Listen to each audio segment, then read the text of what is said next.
ताली बजा के बहुत साल भर पे आता है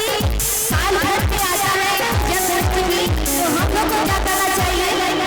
भगवान जी को प्रसन्न करना चाहिए, उनको आदर सम्मान करना चाहिए। आज का बर्थडे है, आप लोग उनको खुश होना चाहिए, तो आप लोग सम्मान करना चाहिए। जैसे भगवान जी को बोल बोल मानते हैं,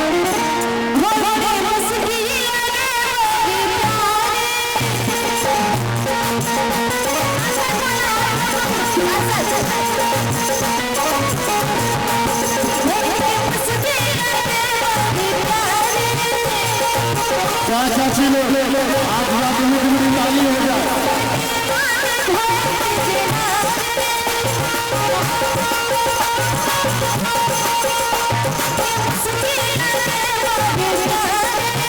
मुझे